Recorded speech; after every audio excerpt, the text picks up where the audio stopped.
Rahasia sop iga yang bikin nagih bukan karena banyaknya bumbu, tapi karena kaldu alaminya. Kayak yang satu ini nih, gurihnya ngaldu banget. Kuahnya kayak rasa dan daging sapi iganya empuk banget tanpa harus direbus semalaman.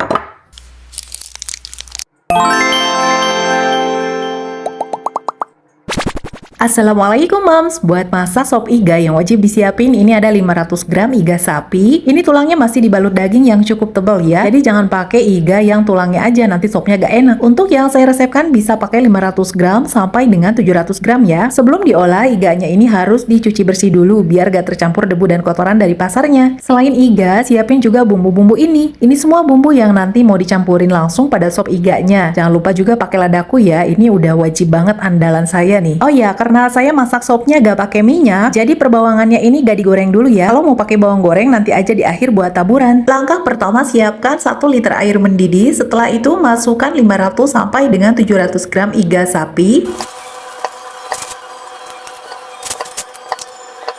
Dan tutup kembali pancinya sampai air rebusannya berminyak. Makanya saya nggak perlu campurin minyak lagi, karena dengan sendirinya kalau daging iganya direbus lama bakal keluar minyak dagingnya. Ini saya ngerebusnya pakai wajan Premier Gemoy dari bahan stainless steel yang super kokoh. Selain desainnya cantik, wajan Premier ini aman ya, karena ini nggak mengandung campuran bahan kimia berbahaya yang bisa masuk ke makanan. Ini anti korosi juga anti scratch pastinya. Yang mau samaan wajannya bisa cek di link pembelian video ini ya. Sekarang kita cek dulu ya rebusan iganya. Wah, ini airnya udah susut ya dan minyaknya udah keluar. Sebentar lagi ini jadi kuah kaldu. Kuah ini super gurih, jadi gak perlu dibuang-buang ya. Justru di sini rahasia enaknya sop iga ini. Iganya direbus sampai ngaldu. Kalau udah gini tunggu sebentar aja sampai airnya lebih susut lagi. Setelah itu tutup lagi wajannya dan matikan api kompornya. Dan biarkan iga tetap di dalam wajan sampai dingin. Dengan cara ini, meskipun iga sapi gak direbus berjam-jam, tapi hasilnya nanti daging iganya bisa empuk ya. Apalagi direbusnya pakai bahan stainless steel gini, panasnya lebih pol, empuknya lebih cepet. Nah, kalau udah dingin, lalu buka tutupnya dan masukkan bumbu-bumbu yang tadi udah dipotong-potong dan diiris-iris. Ada bawang merah iris, bawang putih yang dimemarkan, daun salam, daun bawang, semua masukin aja. Dan pada tahap ini juga langsung aja dibumbui dengan garam dan lada bubuk. Untuk pemakaian kaldu sapi ataupun penyedap seperti sasa, nanti saya kasih takarannya juga ya. Untuk takaran bumbu-bumbu ini juga udah saya tulis lengkap di description box ya.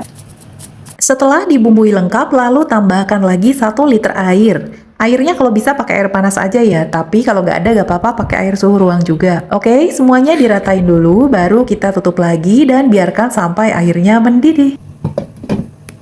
Nah, kalau air atau kuah sopnya udah mendidih dan kelihatan minyaknya, lalu kita cek rasa ya. Saya ini cuma pakai garam aja, rasa kuah kaldunya udah berasa banget. Jadi buat yang nggak suka pakai tambahan penyedap, sebenarnya ini juga udah cukup ya. Meskipun pastinya nggak akan segurih kalau pakai penyedap lagi. Tapi itu kan soal selera. Kalau yang udah biasa masak cuma pakai garam, tanpa penyedap pun pasti oke-oke aja di lidah ya kan? Nah, buat yang suka pakai penyedap, misalnya sasa, bisa tambah sedikit aja ya, sekitar setengah sendok teh. Begitupun ya pakai kaldu sapi bubuk, cukup setengah sendok teh aja. Dan kalau udah cukup cek rasa, selanjutnya tambahkan irisan daun bawang dan seledri segar biar supnya beraroma lebih segar.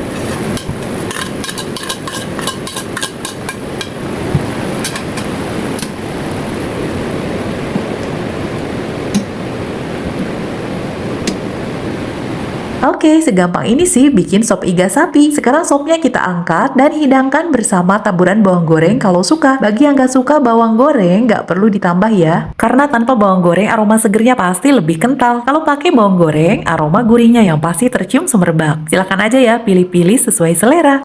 Oke, sekian dulu ya sharingnya buat hari ini. Sampai jumpa lagi di episode berikutnya. Assalamualaikum warahmatullahi wabarakatuh.